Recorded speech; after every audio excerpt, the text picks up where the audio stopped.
1970s. And we'll be sharing information about that in upcoming months. Jay-Z is also a member of the CAVS Mission and Service Committee as well. As many of you know, Dr. Zurich was instrumental in orchestrating the articulation agreement between Cabrini College and Catholic Relief Services in 2005, the first institution of Catholic higher education in the United States to do so. And this month, this April, we are celebrating the 20th anniversary of that articulation agreement. I think that is cause for a round of support. Catholic Relief Services is the worldwide relief and development agency of U.S. Catholics that welcomes all people of goodwill in serving and supporting their works in 120 countries. Last year, over 200 million people were helped in that year alone.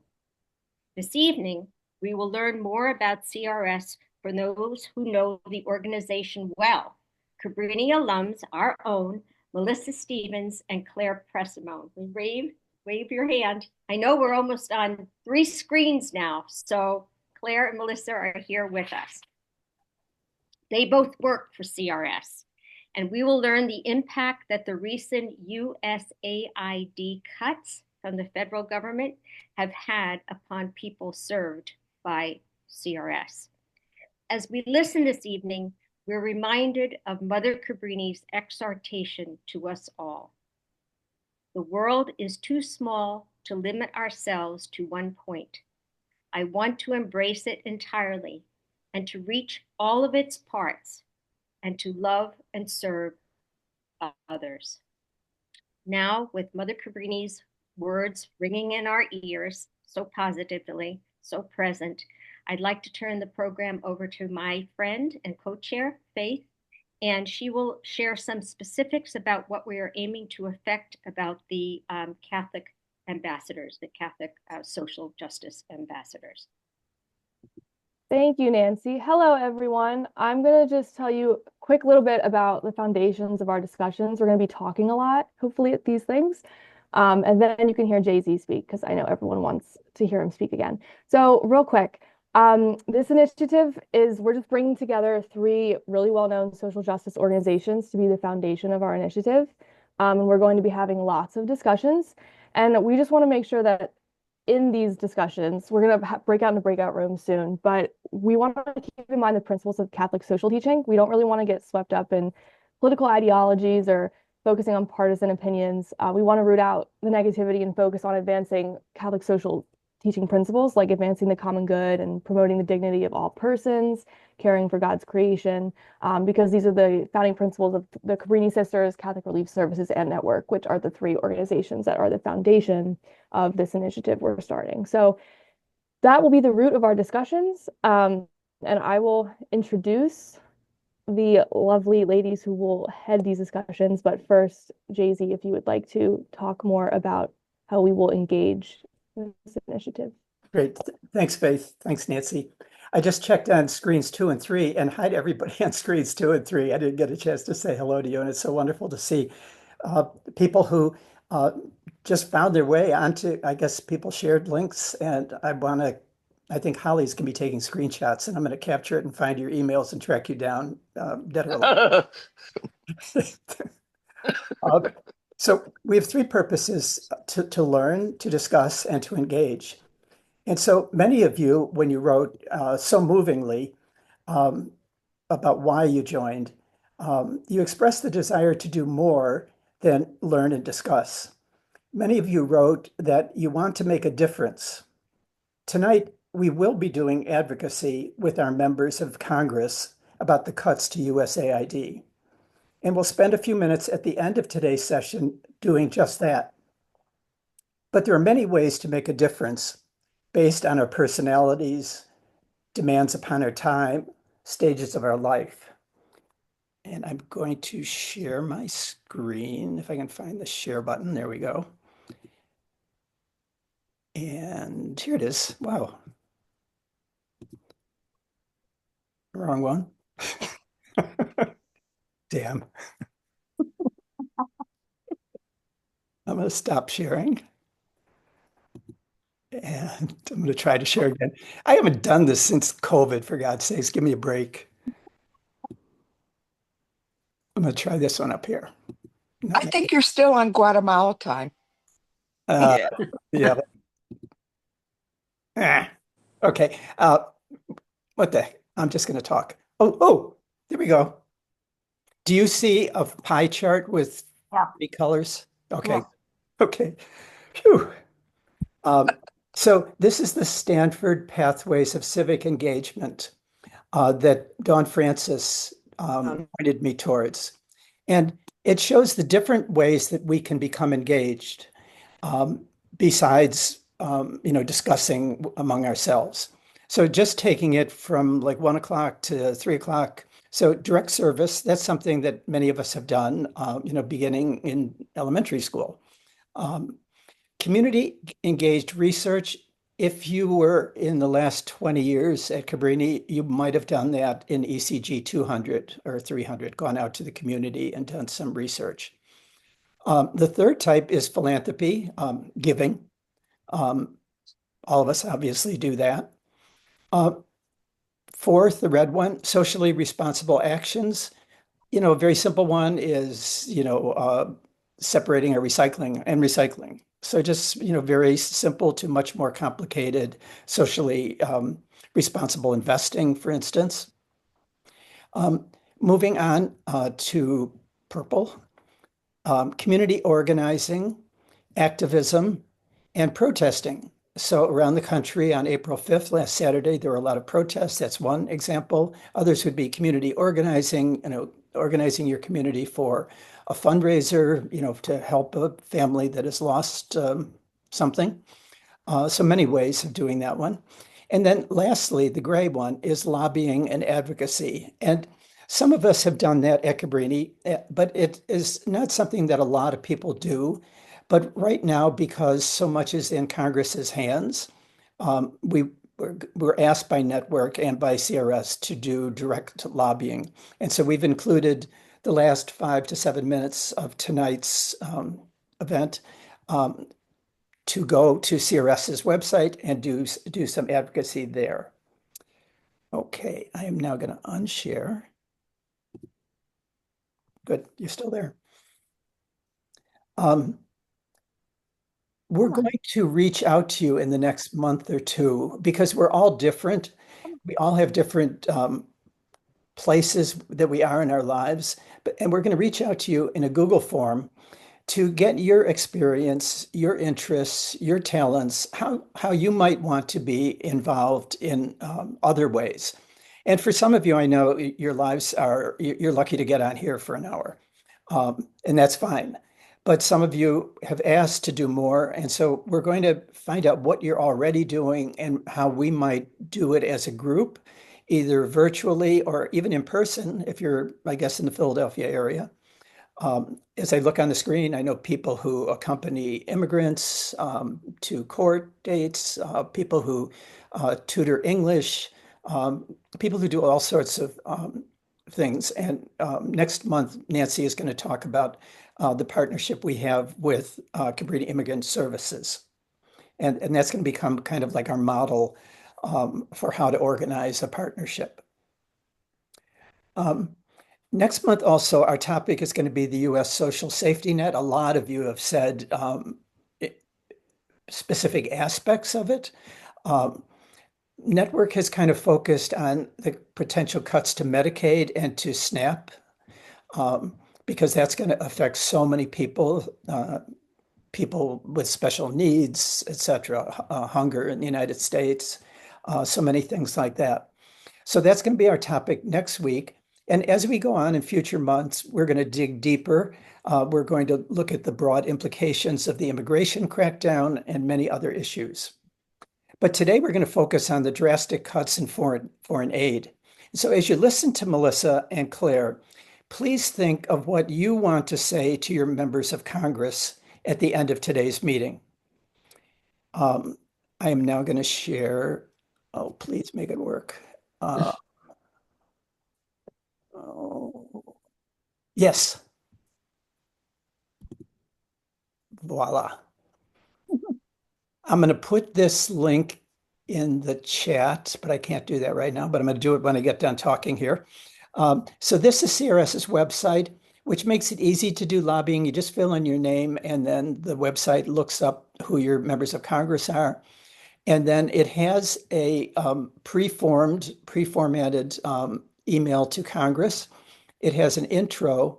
You can personalize your subject line, which is good because that as it goes into members of Congress's offices, they'll see different subject lines, so they won't think it's a form letter.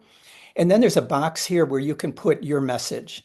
And as we're talking tonight, if you are going to be leaving early, you might want to think about what you want to say and actually begin typing it, while we're talking.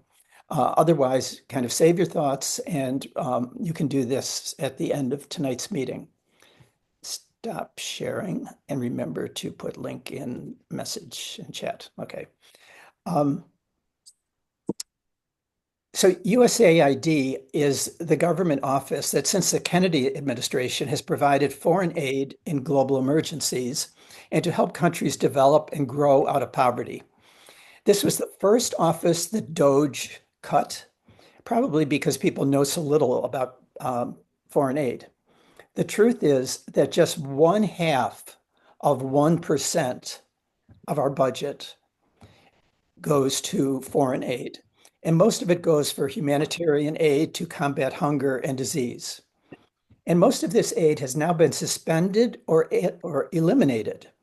And now we have two alumni who work with CRS, Cabrini's official partner for 20 years, and Faith is going to introduce Melissa and Claire. Faith.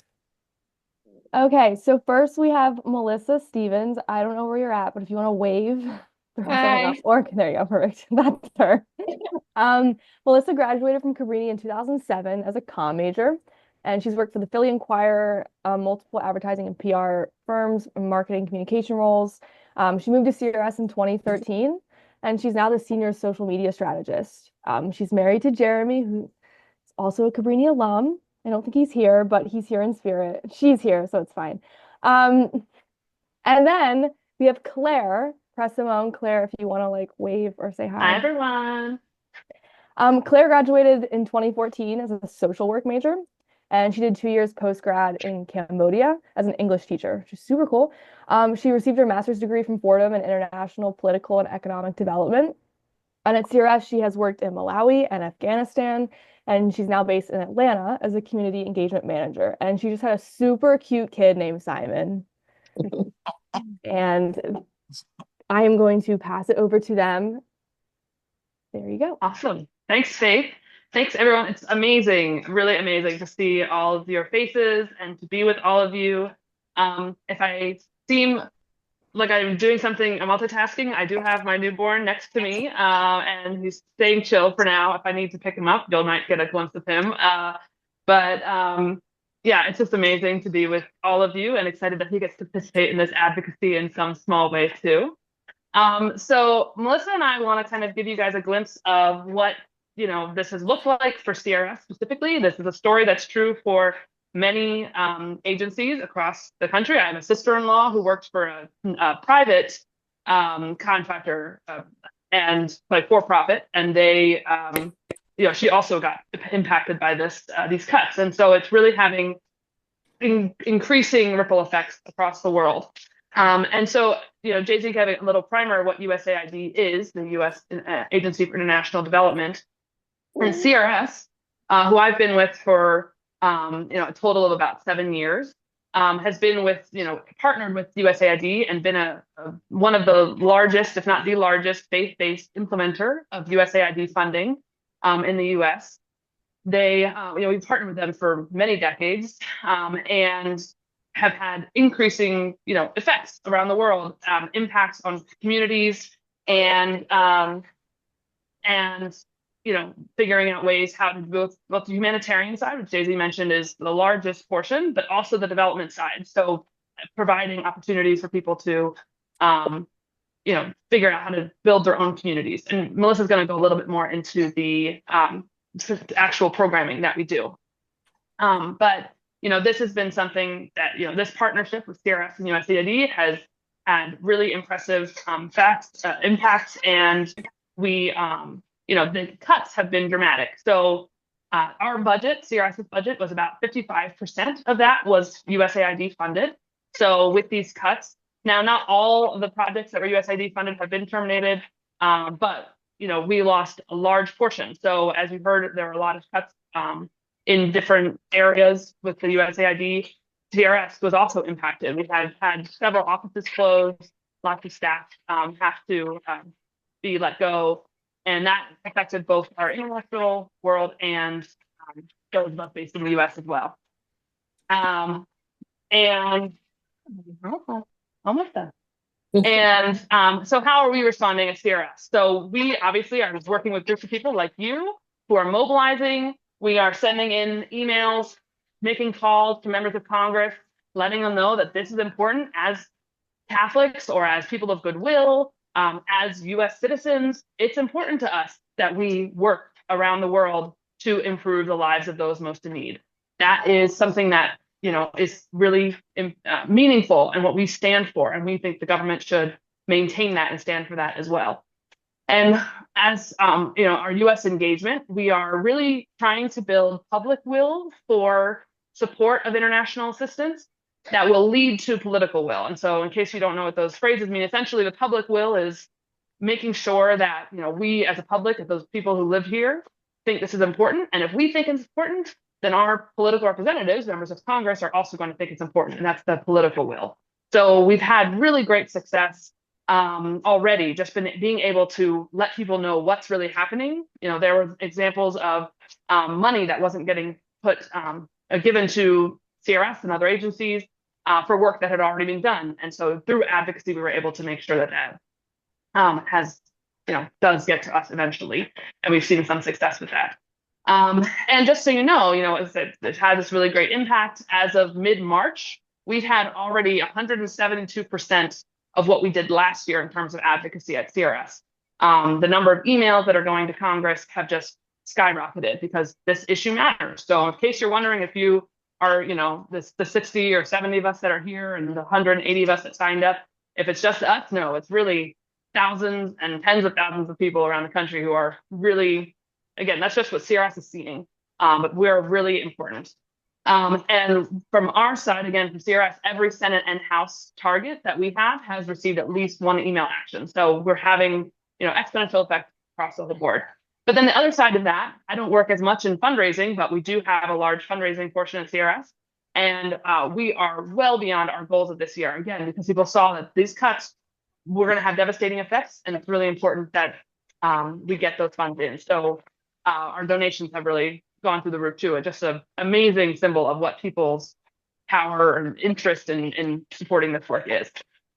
So that's kind of where we're at in CRS from the advocacy and fundraising side. I'm going to pass it over to Melissa, who's going to drill a little bit more into some of the specifics that we're seeing. Take it away, Melissa. Thanks, Claire. You did a great job explaining all of that. So I sit at an interesting cross section at CRS. So I'm the social media person, basically. I run all their social media. So my job is to make sure, the public understands what CRS does, who we are, what we do, and how we do it, and why we do it. So I get to write about all of the programming that we do. So I have seen the direct impact that the cuts have made. As Claire said, about 55% of our budget comes from USAID. So when that was all taken away, it hurt us dramatically, and it hurt the people that we serve the most. So with the stuff that I'm going to talk about right now, involving some of the programming that was cut, I just want to put it out there that we received termination letters for most of our programs. Then some were rescinded. Then some were terminated again. Some were rescinded. So some of these might come back. Some of them won't. We just don't know. And in some cases, when they have been rescinded, it doesn't even mean we get the money. They might still be active, but because they've got USAID so much, there's no one there to implement the funding mechanisms. So that's also quite problematic too. Oh my God, I see Claire's baby and he's adorable. So now I'll focus on what I'm going to talk about. But if today, for instance, I was writing about malaria, World Malaria Day is coming up in 2 weeks, and we've been making strides towards eliminating malaria. But with the cuts to USAID and to other programs too, like the President's Malaria Initiative, all of that funding has been cut now. Malaria still kills about 600,000 people a year, mostly children and pregnant women. And we made great strides in reducing the prevalence. Most of you probably never have known what malaria is or have had it or had to take medicine for it. But we're going to see the cases of infections and the cases of death increase because there will be no bed net distributions. There will be no medicine distributions either. So a little bit on the public health side of stuff, that's going to be being brought to everyone's attention probably within the next 2 weeks as people start recognizing that World Malaria Day, this is actually going to be a huge setback for everyone's work that they've done. A couple of other examples of the programming that's been very detrimental, that's been cut. One example is in Sudan. We're literally witnessing life and death consequences for people there right now. Before the suspensions and terminations, we had 5 active food security and livelihoods projects, so helping people get jobs, making money, producing their own food, funded by the government. And 3 of those were emergency food and health assistance. So we were reaching about 1.1 million people. And so this is where it gets complicated. 2 of those projects were rescinded, but we still don't have the money for it. So they say they're active, but we actually can't do any of the programming. But without that continued assistance had been planned to reverse famine conditions and prevent its spread. Sudan is in a very difficult situation right now. More than 350,000 people over 5 months in Darfur may experience famine and possible death, and up to 500,000 people over the 5 months nationwide. So timing is critical. Their lean season, where food stocks are at their lowest, begins in May. And this is a time of the year where seeds are in the ground and harvests from the previous season begin to run out. And so we're going to see those famine-like conditions continue to spread. It's really dangerous for our staff to go out right now to talk to people because the work has stopped. But our staff in Sudan have told us that people are now eating soil and leaves to survive. That is how bad it is in Sudan. So it's really crucial that these programs start up and we get the money immediately. Looking at another example in Ethiopia, more than 14 million people, that's about 10% of Ethiopia's population, and Ethiopia is enormous, need urgent food assistance to survive. We actually are the leader in Ethiopia when it comes to emergency food assistance. We have this enormous program called JOP, which stands for Joint Emergency Operation Project. Supports about 2 million people a month. And anyone affected by, drought or food insecurity. So, and we do other things as well, but although we have received like the rescinded notices, we still have not been able to produce any food assistance. Food is rotting, all of that stuff. So everything is still at a standstill because those payments have been delayed or incomplete. And a couple of people that we have an amazing staff in Ethiopia, and our one staff member, Malikda, went out to the field to talk to people about how they were coping and what was happening. And the quotes she came back with were just heartbreaking. I'm just going to read 2 of them for you. This is from a woman living with her children in Tigray. She was displaced because of the war there. She said to her, "We are not just hungry. We are being erased. Our children cry through the night with empty stomachs, and we have nothing to give them. If the world forgets us now, we will vanish, not by war, but by slow, silent starvation." As like a mother, that makes me want to cry. Like it's horrible. And then another Talikta, a displaced person in Tigray, she was talking to her and she also said, "Once I was a proud farmer, rich and respected. Now I live in destitution, watching my children waste away. This hunger is not just suffering, it is a slow death." The world may not hear us, but we are already fading. With my last breath, I call for help, for food, for survival. So these are just some of the examples of the impact that these cuts have had on people who really not only not relied on us, but needed us to get them through the tough times to make it out on the other side. These are just some of the examples of the food emergency assistance. Because with all those food emergency assistance, we also do livelihood projects that help people when they do hit hard times, they don't fall back onto food assistance, that they can withstand those shocks. So, yeah, that's just a little bit about some of the impact that it has had. So I will turn it back over to Faith. Thank you, Melissa and Claire. Jay-Z, do you want to go to the breakout rooms? You're muted, Jay-Z. Duh. Thank you so much. I have a question. When I write to Senator McCormick in Pennsylvania, he writes back that they found one instance of a USAID project that did not correspond with the president's priorities.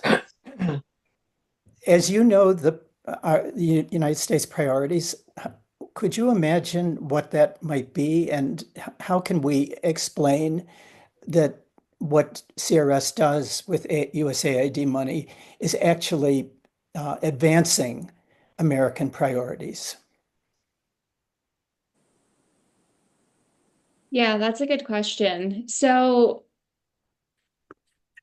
I'm trying to be on my best behavior, right? Because this is recorded.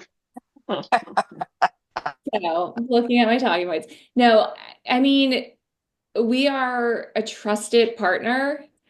eh, we are all about common sense humanitarian assistance reforms. We've never been against it. We've always worked to be more efficient, be better, be more transparent. We redesigned our whole organization to be more transparent for USAID because the reporting is so robust and needs to be transparent. But the abrupt halt in like these life-saving food programs, it's needless suffering and deaths. And it's only going to harm the most vulnerable, and they're going to look to other people to provide help. And it will not be the US anymore. And they're going to look to other nations to provide that help. And that's where they're going to see the help come from. And that's who's going to be able to influence them. And in the US, we want to influence democracy, nothing else. So if I can add, Melissa, I think what people don't understand about USAID is that, I mean, obviously it's a government agency, and when they contract with someone like CRS, we are agreeing to what they've asked us to agree to.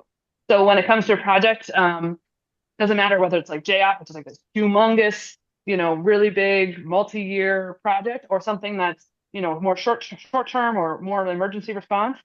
We sign on and say we will follow what you've requested of us. We put forth proposals, and they say, okay, we like this, but not that, and we change it, and we follow it to the proposal that's been accepted. So just to say, if they think there's a project that didn't align, that's something that's a kind of different conversation, because we are implementing what we were told to implement and we agreed to implement. So I don't again, be on my best behavior, can't push back too much, but just to say, when we implement projects, we are following them to a T, and USAID knows exactly what we're doing.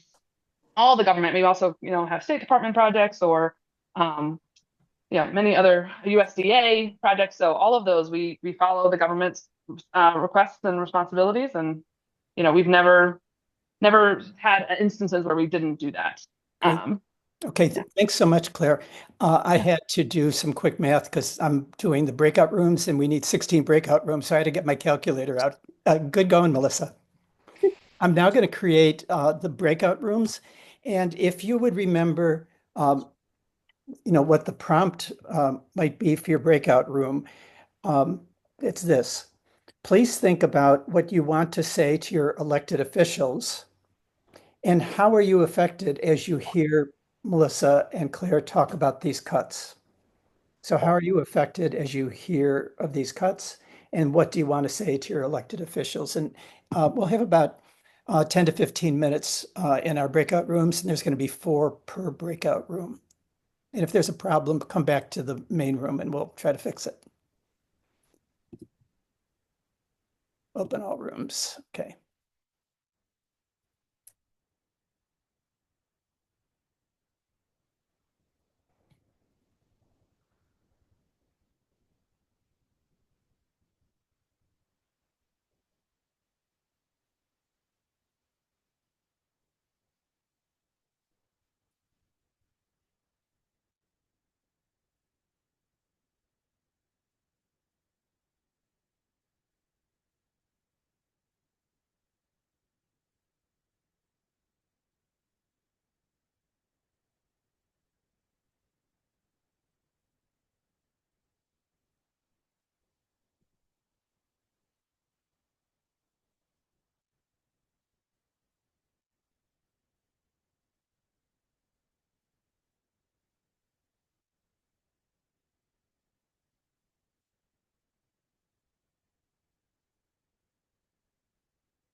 With USAID or like, oh, Yeah. that's turned over me.